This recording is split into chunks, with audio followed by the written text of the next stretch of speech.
All right, good evening and welcome to WSBI, your resource for success podcast program, where you get to meet inspiring entrepreneurs and women-owned businesses from across the country.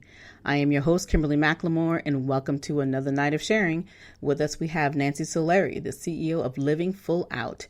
Nancy is a best-selling author, a renowned speaker in business success and personal motivation. As a life coach, she has empowered people to overcome their physical and emotional challenges and achieve their goals. When Nancy was 16 years old, she was diagnosed with retinitis pigmentosa and has experienced progressive vision loss over the years. Despite her prognosis, she was resilient in creating a vision for her future and determined to live with purpose and follow her dreams.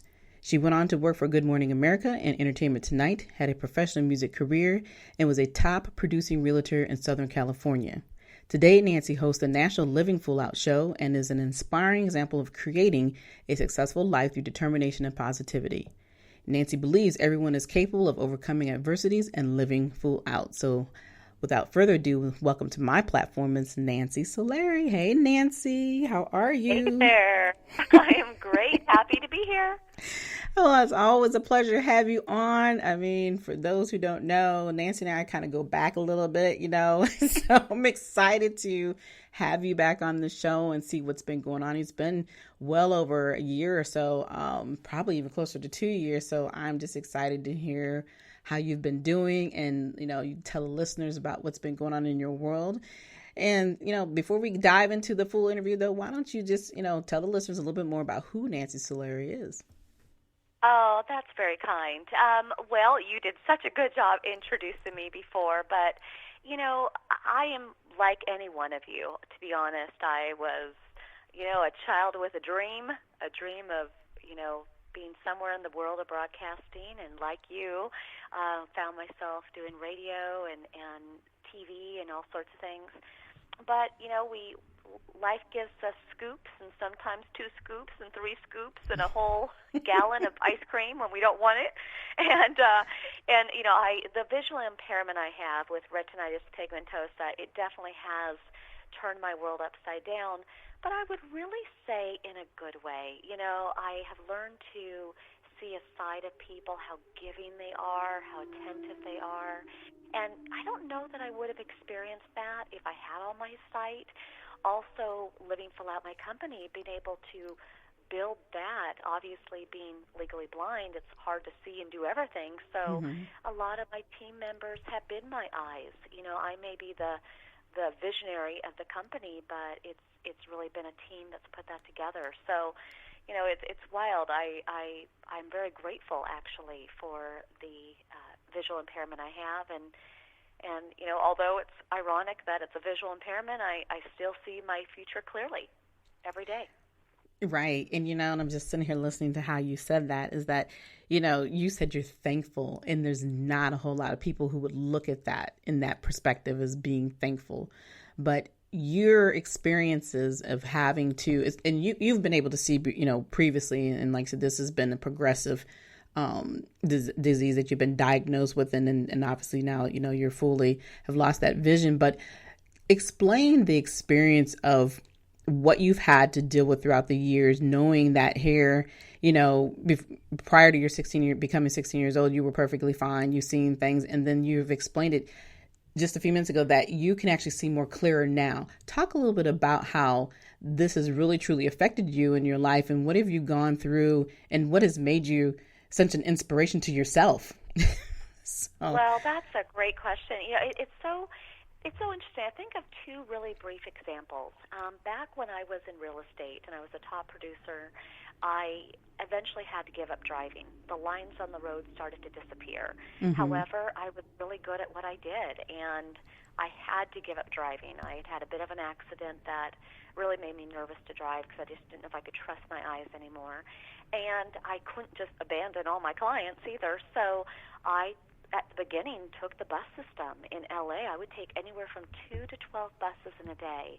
And I would show up at this multi-million-dollar home. I would get there super early, walk from the bus stop to the home, turn on every light possible, memorize every step, everything I wanted to tell them about the property, because my mind was sharp. My ability to negotiate was right on point. It was just the luck of the draw of not being able to see. I would show the property. My clients would go off. They'd be like, let us think about it. We'll get back to you this afternoon. And soon as they left, I would lock up and I would walk back to the bus stop and have my next scheduled bus and whisk me off to my next showing. And those were really hard years. It did get better. I did get assistance, and eventually they started driving clients, and I didn't have to do that. But, you know, when your back's against the wall and you kind of have to crack the code and yet still maintain your life and your dreams that you have for yourself, you know, most of us will always figure out a way. We just have to believe in ourselves, and we have to dig in.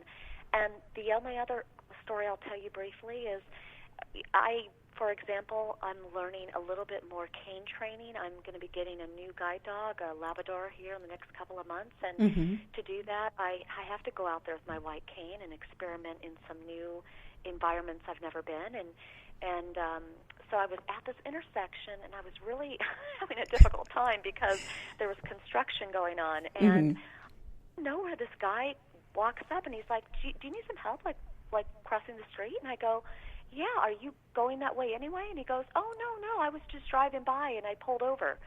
This person, and this is a very busy intersection, this person took it upon himself to recognize whether he was at a stoplight watching me. He pulled over. He pulled himself into the yellow zone. Could have get a ticket. I don't know. And he walked me across the street. That is the beautiful side of a human being. Somebody who would do that. He could have kept driving and be like, "Oh, poor lady with a cane," but you know, he's like, "You know what? I'm okay on time. I'm gonna pull over and help her out." And I just so appreciated that day. Wow. And you're right. There's very many people who have a kind heart. And the thing that I love is that he didn't judge you. He decided, like you said, to help you get to where you needed to get to safely. And that was the key to the story. And the things that I'm hearing you say, and the thing that I really enjoy listening to you talk about, is that you never give up. You are so resilient in, you know, your thought process. And I'm sure that not every day is like that, but for you to say, you know, that your life still has meaning and that you still want to continue to grow and do the things that you're doing, that's what makes you a better person. And even having something this difficult to deal with every day, it's never really stopped you. And so when you have people, and I'm sure many people have asked you, oh, how did this happen? And how can you get up every day and do what you're doing? What do you say to those people? Well, here's the thing. Life is super, super precious. And, you know, there's babies that are never born because they never get the shot. There's people whose lives are taken too quickly due to one reason or another, health condition or accident. And every day that I wake up, I know something's going to happen that's not going to be favorable, but you know, something's going to happen. But I also hope that every day I'm able to bring purpose or passion or inspire one person. And I think the thing is, we just sometimes get boggled down with commitments, or we think we have to be, you know, to the 10th power every day. You don't. You just have to wake up every day with purpose in your heart, a smile on your face, know that an obstacle or two are going to come in your path. It's just the way that life goes. And then at the end of the day, you better believe it, sister, I have my glass of wine and I say, all done. Exactly. I'm going to watch Shark Tank, and I deserve it. You know, I mean, I think it just has to be that easy. Right. But, you know, and the way you say it absolutely sounds very easy, but there's so many people who get up every day and they struggle. And most of it's a mindset thing. And so when they're struggling with that mind of, okay, well, what am I not doing right today? Or how is this going to start? I mean, it's usually for some, it's a negative scenario. And before it even really is negative, you know, there's really nothing that wrong. But I like how you said that you don't have to get up every day and be at that 10th power. You don't have to be at the top every single day of your life.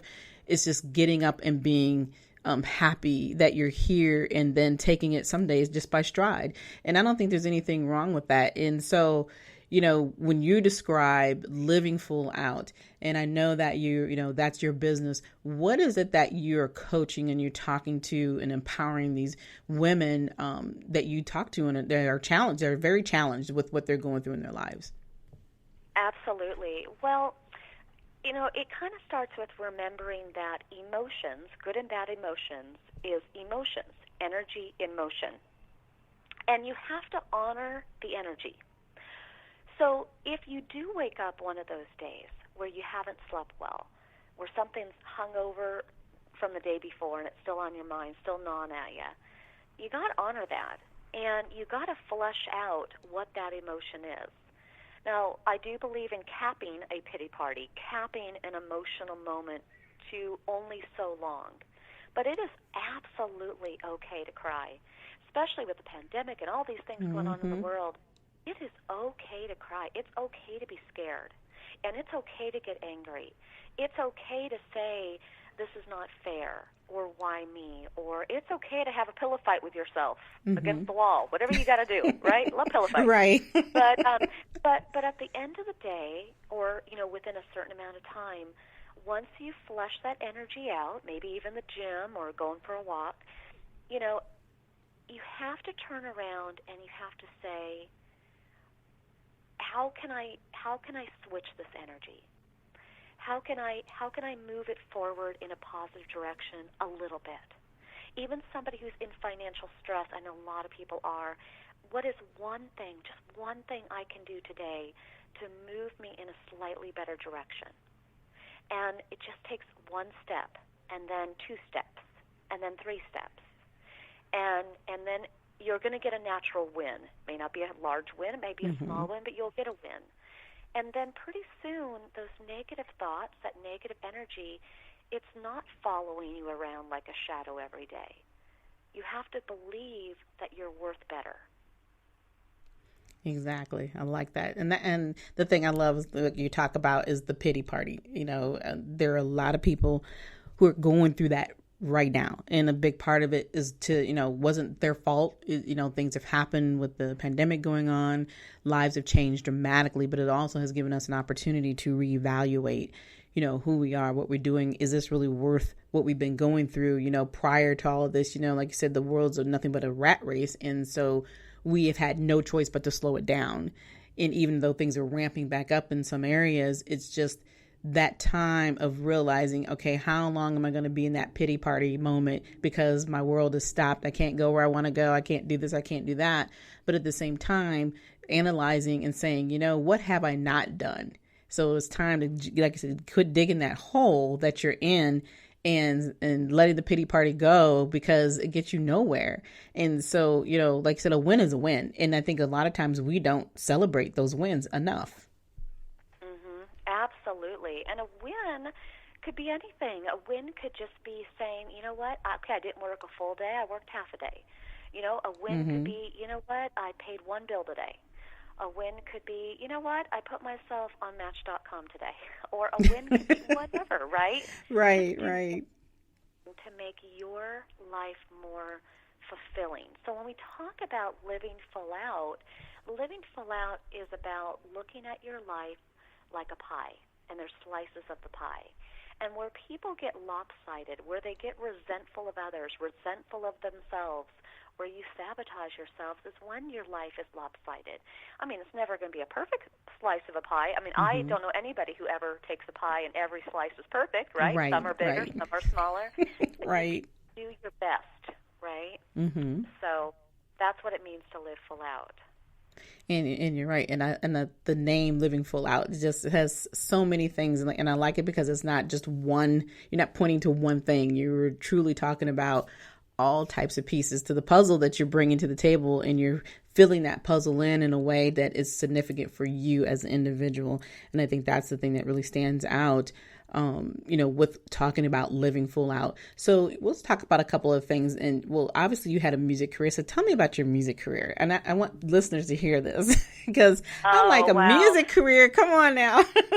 No, I have to tell you, I loved it. And I mean, I had gone to school in college, and I sung the national anthem, and I'd always seen, singing shows. Well, back in the day, I'm a little older, like Star Search and different things. And yeah. and I always really enjoyed singing. So when I was making a transfer in my career, I was in broadcasting, and when my eyes started to adjust and change, it just became harder to read the teleprompter.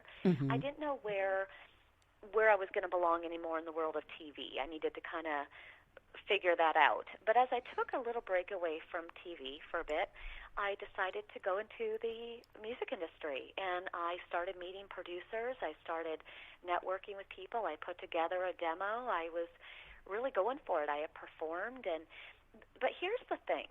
This is where not every hobby has to be a career. I thought I wanted to try it as a career, and I thought I would have enjoyed it. But the more I looked deeper into the lifestyle, the sex, drugs, rock and roll that they say it is.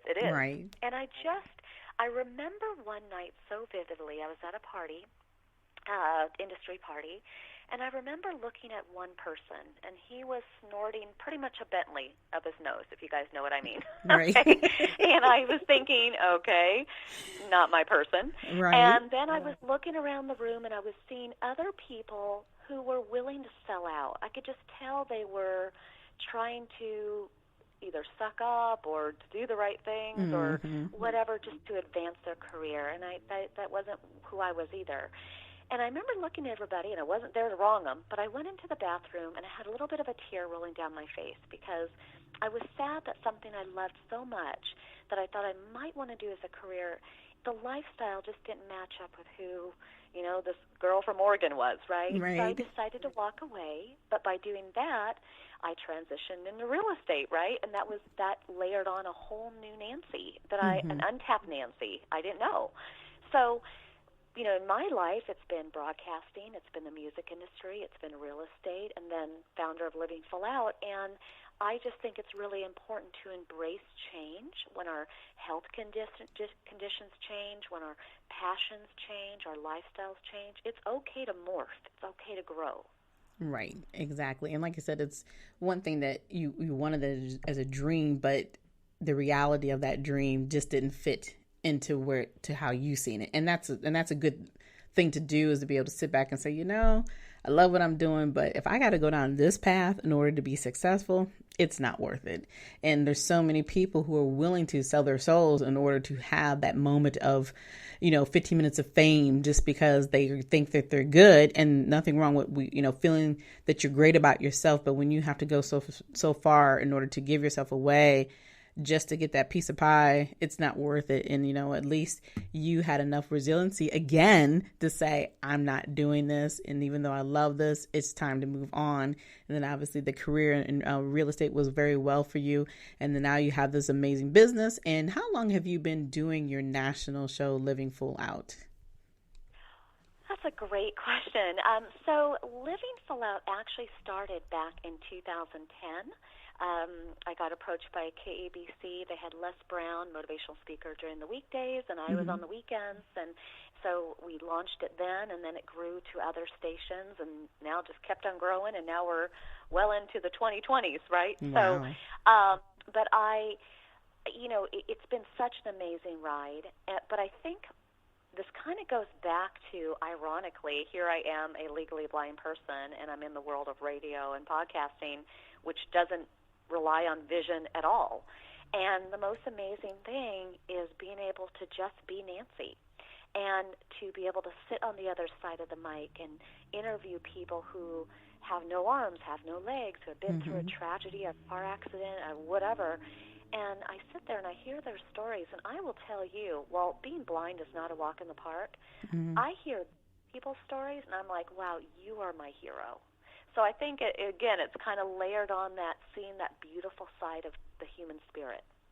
Right. And, and I always feel the same way, sitting behind the mic and just hearing people's stories. It's a motivation thing for me. It's a huge motivator. And I just love being able to have that opportunity to ask people to share their stories, because a lot of people don't understand is that when they're looking at us, they're just seeing a shell. They don't understand that there's so much more about that person.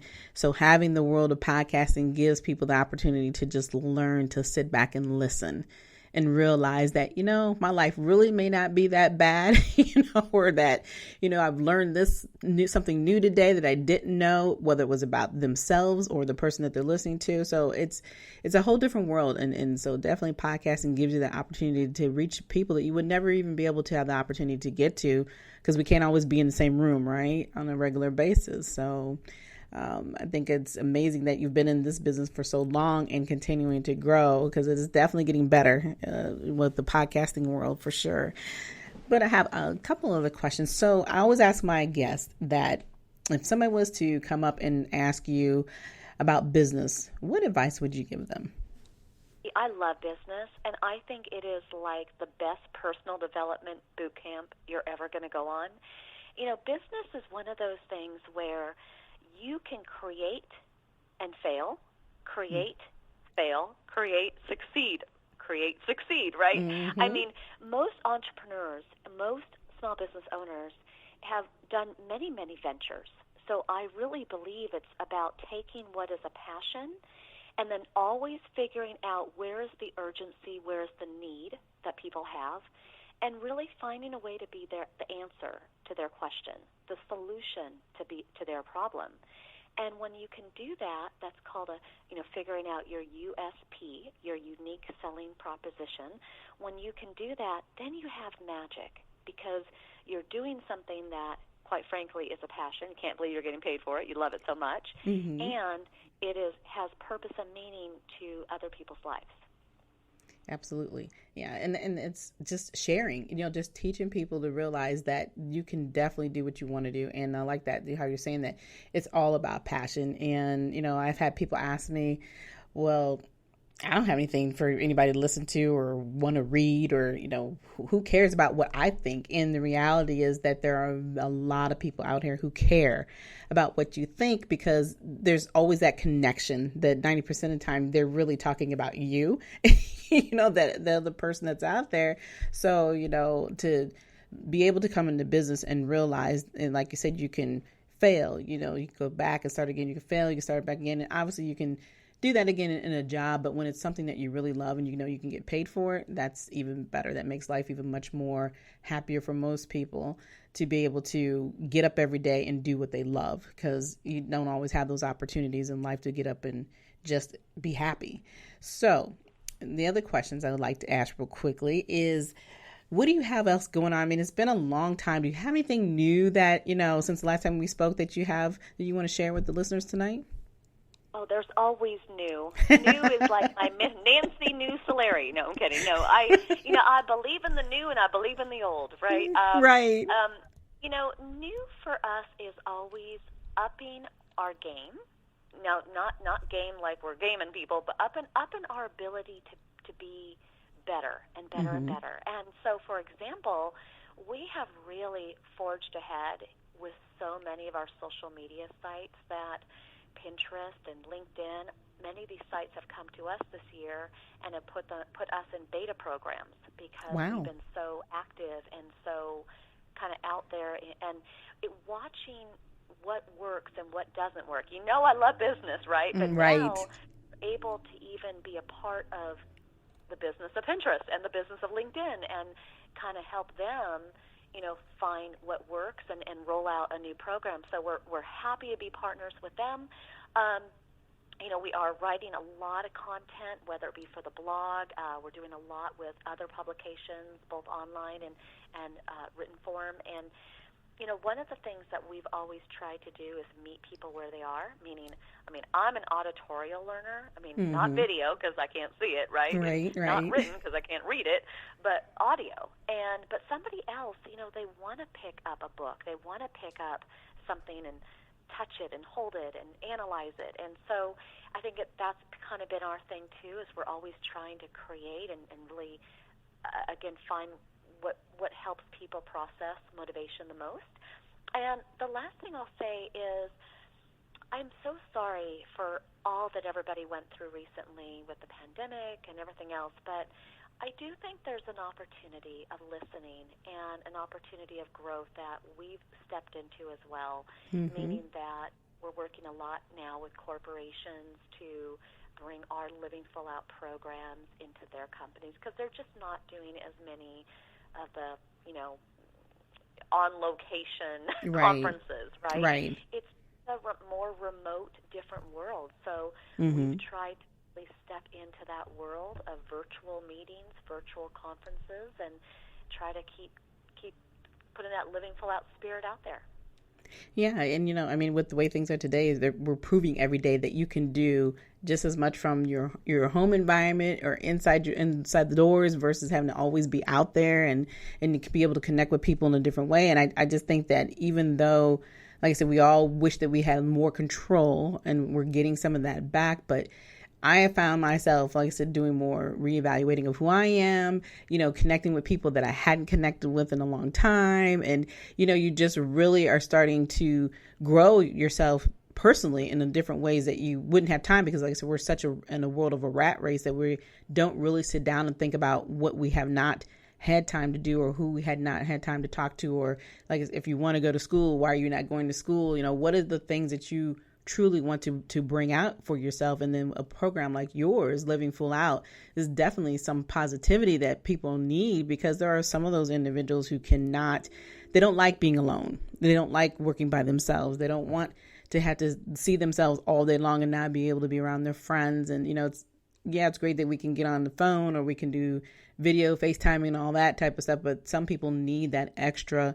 And I think that, what your program provides is exactly what a lot of these other companies need as well. So congratulations on all the great new things that you are doing. You have done a lot since the last time we've talked. So, well, it feels like it. I have to tell you, I need a good massage, and thankfully they're opening, but that's okay. Exactly. Yeah, we had ours open here a few weeks ago. I'm like, yay! So I'm definitely getting mine soon too. So I get it. So, but all right, Nancy, it's been a pleasure having you on tonight. But before you go, please let the listeners know how they can get a hold of you. Absolutely. They are welcome to go to livingfullout.com. That's kind of the central hub for everything. They can access all of our 6 social media platforms from there. They can hear the radio show, check out our 24-hour radio station, coaching, speaking, the blog. It's just all in one place.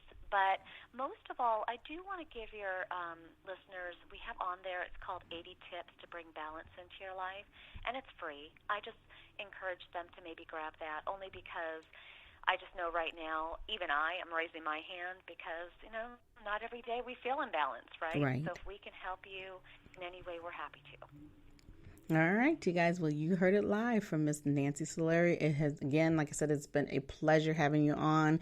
You're doing great, and we'll obviously stay connected and maybe have you come back on another couple more years and see what else you are doing out here in the world, okay? But all right, but for